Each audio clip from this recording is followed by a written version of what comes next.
Assalamualaikum warahmatullahi wabarakatuh.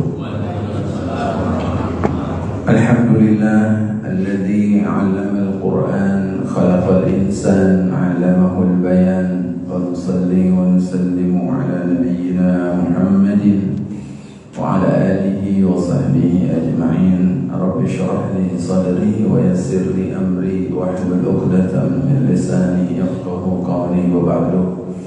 Bapak-bapak, ibu-ibu, jamaah salat subuh Masjid Al-Muharram Kompleks Etnik di Cidadal Baru, Badan Nama yang Allah muliakan insyaallah, dan juga para hadirin sekalian yang mengikuti siaran secara langsung lewat streaming. Bapak Ibu, jamaah sekalian yang Allah muliakan, hari ini kita sudah berada di penghujung bulan Dzulqa'dah. Sebentar lagi kita akan masuk bulan Zulhijjah.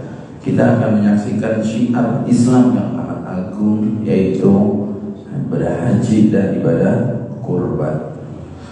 Maka tadabbur ayat kita pada pagi hari ini adalah tentang sebuah peristiwa penyembelihan hewan kurban, hewan ternak, ya. Tapi meskipun konteksnya bukan Idul Adha, tapi konteksnya adalah tentang kurban atau penyembelihan hewan yang dilakukan oleh Bani Israel, yaitu yang disebut dengan penyembelihan sapi betina, ya, Al-Baqarah, yang dengannya surat yang paling panjang ini disebut dinamakan dengan surat Al-Baqarah karena peristiwa ini pada jemaah. Ayatnya disebutkan oleh Allah dalam Al-Quran surat Al-Baqarah dari ayat 67, 68, 69, 70, 71, 72, 73. Ya, para jemaah, sebelum kita tadabburi ayatnya, saya ingin menjelaskan secara singkat tentang peristiwa ini.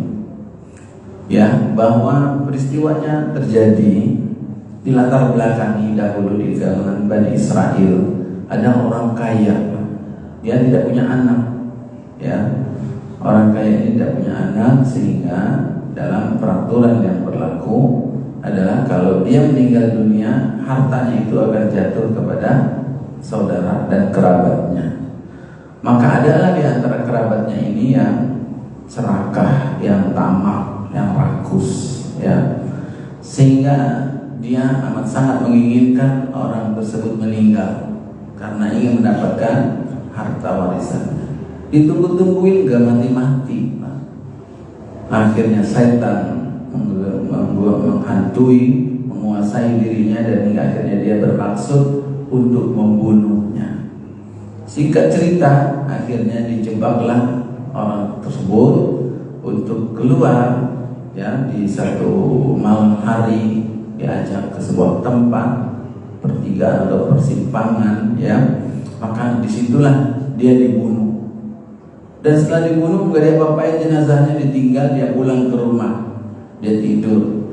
Dan besok hari ramai orang membicarakan ada orang kaya, tokoh masyarakat meninggal di jalan. Siapa pelakunya? Ketika mereka sedang sibuk mencari siapa pelakunya, datanglah si fulan ini yang membunuh, sambil nangis-nangis bombay, sambil memainkan sandiwara. Aman, siapa yang bunuh paman? Oh, nangis dia. Padahal dia yang membunuh. Langsung dia teriak-teriak, dia menuntut, demi Allah saya akan cari siapa pembunuhnya ini. Saya akan menuntut, gitu. Ternyata saking serakahnya, dia sudah membuat sebuah strategi. Bukan cuma dia inginkan harta warisannya yang dia dapat, tapi dia juga ingin menuntut ganti rugi dengan menuduh suku ini, kabilah ini yang melakukannya. Kamu ya yang melakukan. Kalau kamu melakukan, kamu harus membayar ganti rugi, bayar tebusan terhadap orang. Jadi dia double kan? Harta warisan dapat, uang ganti rugi dapat. Kamu ya yang membunuh dari kalangan kabilah kamu. Kalau memang ada pembunuhnya dari kalangan kabilah tertentu, maka suku itu harus membayar gantinya. Gitu ya. Hingga akhirnya dia katakan kalau memang tidak ada yang ganti semua, berarti semua kalian harus bayar. Menang banyak dia.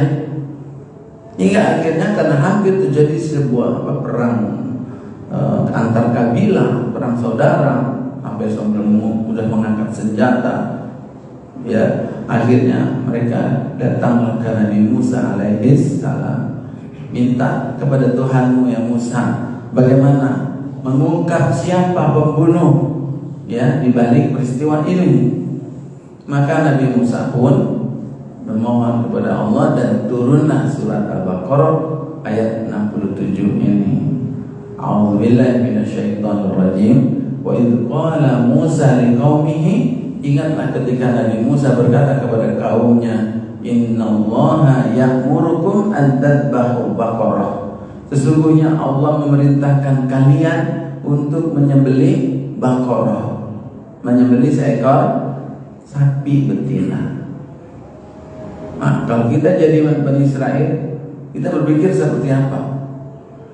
Disuruh minta mengungkap siapa pembunuhnya, malah dijawabnya suruh menyembelih sapi betina. Jaka sembung bogolok nih mah.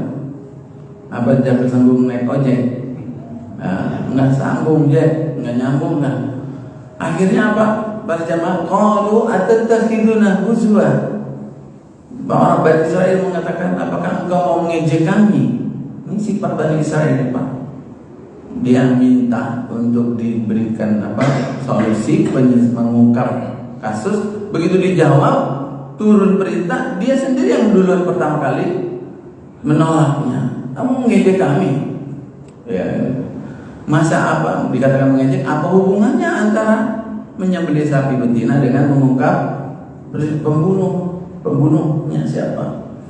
Maka akhirnya singkat cerita, mereka sebenarnya berat hatinya untuk melaksanakan perintah tersebut. Tapi karena permasalahannya begitu besar, mereka amat sangat butuh supaya tidak terjadi perang.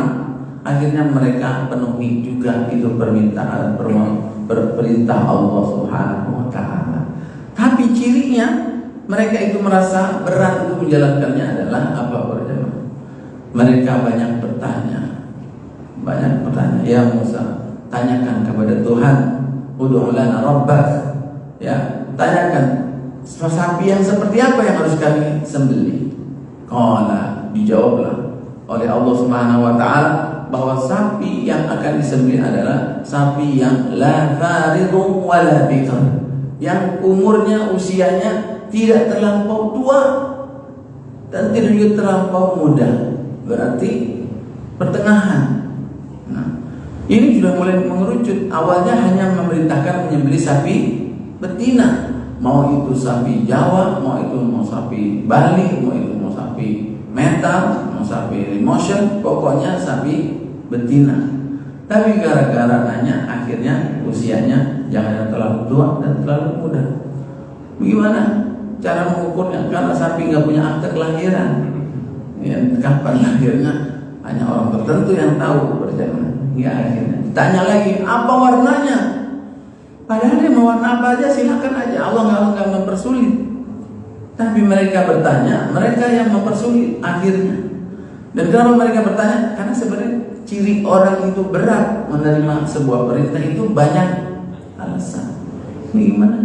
Padahal nggak perlu ditanyakan sebenarnya, tapi dia tanyakan. Kelihatan lah, bukan nggak boleh bertanya, tapi pertanyaan yang menunjukkan sebuah mengincar informasi dengan pertanyaan untuk alasan itu kelihatan para jamaah. Akhirnya dijawab oleh Allah bahwa sapi yang harus dipotong, yang disembelih itu adalah sapi yang warnanya kuning. Kalau warna hitam coklat, ini kuning, dan kuningnya faqi'ul launuha, kuning yang tua. Kuning tua sapinya tersebut yang kalau orang melihat sapi itu langsung terpesona, terbelalak. Sapi ini cakep banget warnanya. Ya.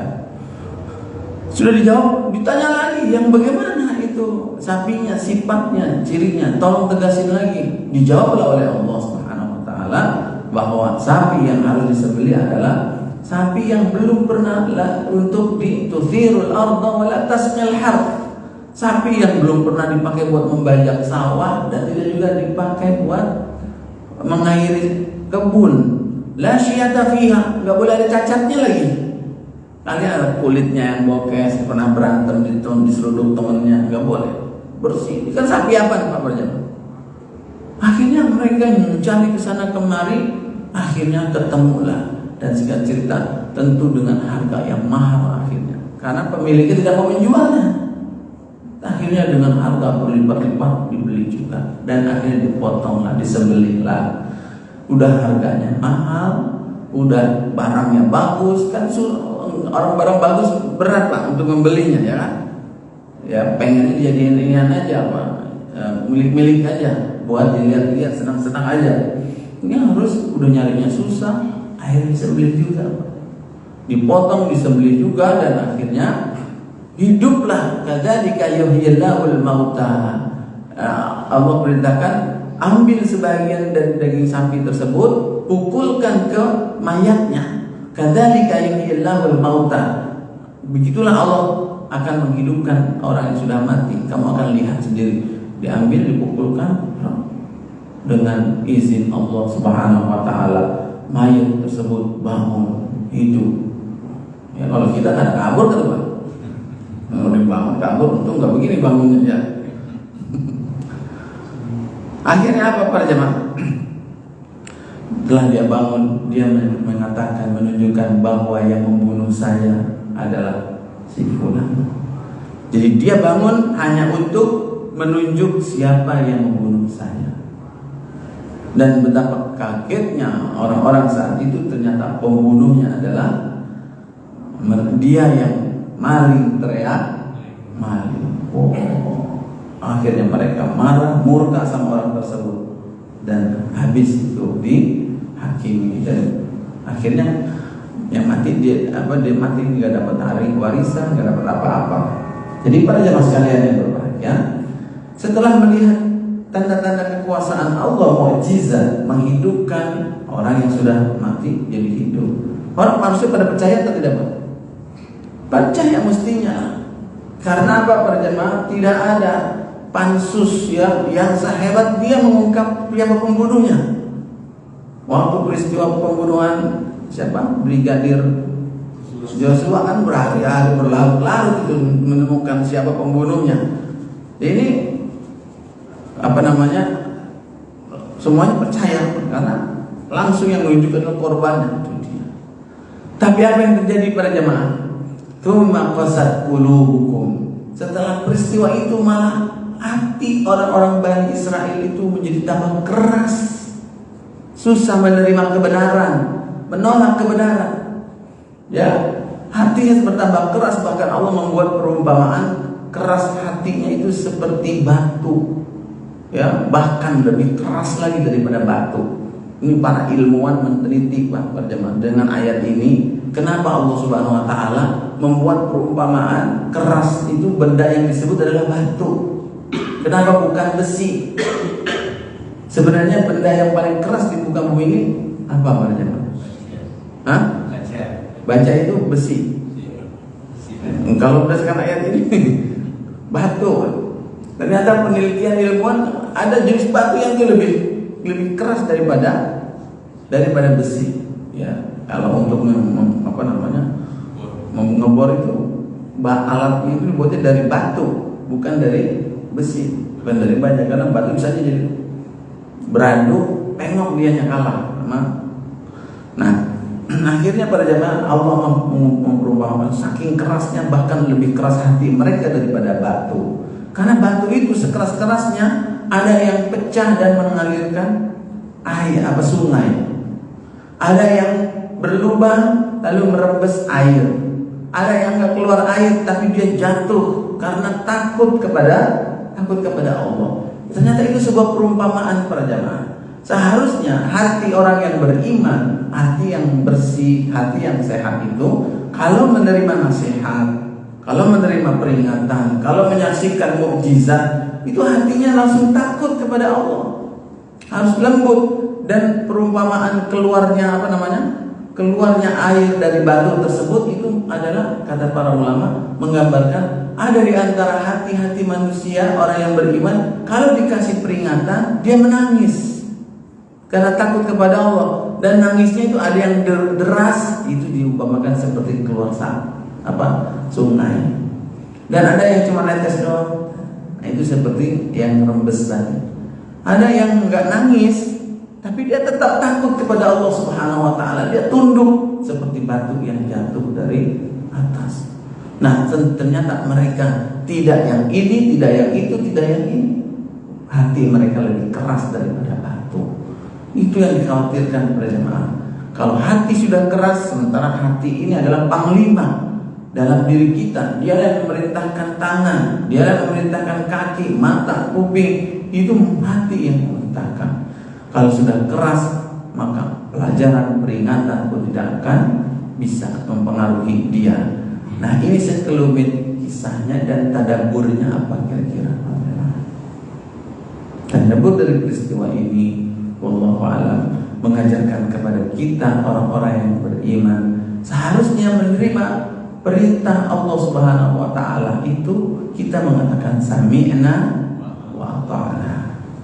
Memang kita punya akal kecerdasan, Allah berikan kepada kita akal kecerdasan, tapi di hadapan perintah Allah Subhanahu wa Ta'ala, ketika otak kita, akal kita tidak bisa menjangkau hakikat dari sesuatu itu, ya, tidak bisa menjangkau, maka adabnya adalah dia harus tetap menerima sami'na wa ata'na. Seperti Bani Israel yang dia belum bisa menangkap apa tujuan menyembelih sapi tersebut. Dia belum menangkap. Tapi kalau dia menerima, endingnya kan ternyata ada sesuai dengan apa yang mereka minta. Nah, begitu juga yang kita saksikan para jemaah. Orang pada heran hari ini kenapa umat Islam berjuta-juta datang ke tanah haram untuk haji ke Madinah, ya, ke Mekah. Padahal harus udah jauh tempatnya, meninggalkan rumah, meninggalkan keluarga, bahkan bayarnya mahal, bahkan bukan sebentar, berhari-hari. Apa sebenarnya mereka cari sih? Kok mereka mau udah mahal-mahal berebut waiting list lagi? Hewan kurban yang disembelih berapa banyak nanti pada hari raya Idul Adha. Padahal harga kambing, harga sapi, harga onta lumayan mahal. Ya, bagi orang tertentu itu mahal berjamaah, tapi mereka mau. Apa sebenarnya mereka cari? Nah, ini para jamaah sekalian, bahwa mereka mencari keridhaan Allah Subhanahu wa Ta'ala, bahwa mereka menerima perintah tersebut seperti kakek moyang mereka dahulu, Nabi Ibrahim alaihissalam. Ketika Allah memerintahkan menyembelih putranya, dia terima saja, nggak pakai mikir-mikir kenapa yang diperintahkan menyembelih anak saya. Sami'na wa ata'na. Meskipun itu bertentangan, belum bisa dicerna oleh akal kita, atau bertentangan dengan hawa nafsu kita. Ini ada kita. Peristiwa besar yang akan kita saksikan nanti, ya, syiar agung di Idul Adha nanti, mestinya bisa kita menangkap. Persoalannya bukan cuma sekedar mampu atau tidak kita mengeluarkan patungan untuk beli sapi, atau beli sapi satu orang satu bisa saja, Pak. Kalau orang itu uangnya banyak, sekecil lah ibadah kurban itu buat orang kaya. Ya, kalau emang hanya sekedar untuk mengeluarkan kambing dengan biaya 3 juta sekian masuk surga, itu gampang sekali masuk surga buat orang yang kaya. Tapi yang kita inginkan apa para jamaah? Hati kita yang menerima segala ketetapan Allah, perintah Allah Subhanahu wa Ta'ala, kita respon dengan ketaatan kita sepenuhnya secara totalitas. Lillahi Rabbil Alamin, untuk Allah Subhanahu wa Ta'ala hidup kita yang sudah kita bahas, ya, beberapa ayat pekan yang lalu. Inna salati wa nusuki wa mahyaya wa mamati lillahi Rabbil Alamin. Ini yang lebih terpenting. Urusan mengeluarkan hewan kurban, ya, itu secara hukum kalau kita mampu keluarkan. Tapi para ulama ada yang mengatakan, berapa banyak orang yang pergi haji ke tanah suci, tapi hanya sedikit di antara mereka yang benar-benar menunaikan ibadah haji. Paham maksudnya nggak, Pak? Yang pergi haji banyak, tapi yang menunaikan haji hanya sedikit. Yaitu yang menunaikan haji dengan sepenuh hati, yang hajinya itu berpengaruh, ya, dalam kehidupan dia, mahyaya wa mamati, kehidupan dia dan keseharian dia. Bukan cuma sekedar menunaikan rukun-rukun manasik haji bukan cuma sekedar menyucurkan darah hewan kurban kita, tapi berpengaruh juga dalam kehidupan sehari-hari kita. Berapa banyak orang yang menyembelih hewan kurban pada hari raya Idul Adha, tapi hanya sedikit di antara mereka yang berkurban, yang artinya yang benar-benar diterima oleh Allah Subhanahu wa Ta'ala. Apa bukti atau cirinya para jemaah? Yaitu kita lihat bagaimana Bani Israel, bahwa kurbannya itu ternyata tidak menjadikan dia, atau kurbannya menyembelih sapi betina tersebut tidak menjadikan dia menerima nasihat, menerima peringatan, bertambah ketaatan, kedekatan, keimanan, ketakwaan mereka kepada Allah. Justru malah keras hatinya. Banyak gak kira-kira saat ini orang yang pergi haji, begitu pulang pergi haji malah hatinya keras, sombongnya makin bertambah, meningkat. Ya, orang yang dia mengeluarkan kurban tapi tidak menjadikan dia semakin tunduk di hadapan Allah, malah menjadi sombong. Itu artinya kurbannya tidak berpengaruh dalam kehidupan dia sehari-hari. Itu bagaikan seperti Bani Israel. Dia sudah meminta kepada Allah, Allah sudah jawab, Allah kabulkan permohonan mereka. Bukannya malah bertambah takut kepada Allah, tunduk, malah keras hatinya. Nah, ini yang tidak kita inginkan berjemaah. Berarti tidak lama lagi kita akan menghadapi hari-hari Idul Adha.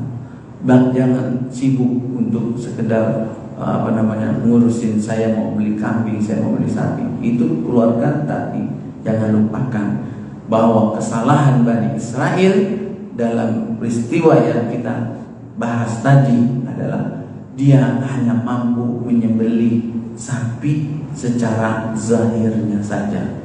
Dia beli sapi itu dengan harga yang mahal, dia bisa menyembelihnya, tapi dia tidak bisa menyembelih sapi yang ada di dalam hati mereka terlebih dahulu, di mana keserakahan, kerakusan, ketamakan, pelit, ya, itu sudah menguasai dalam hatinya.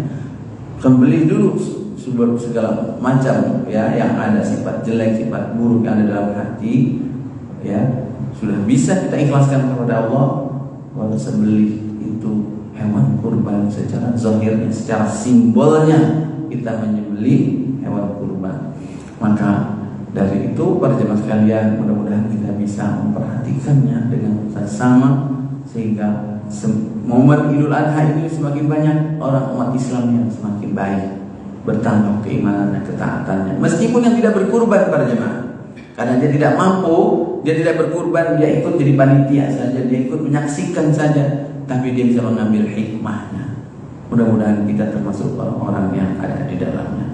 Ini para jemaah barangkali tadabbur ayat kita tentang peristiwa kisah penyembelihan sapi betina, mengingatkan kita apa yang kita lakukan di hari raya Idul Adha nanti.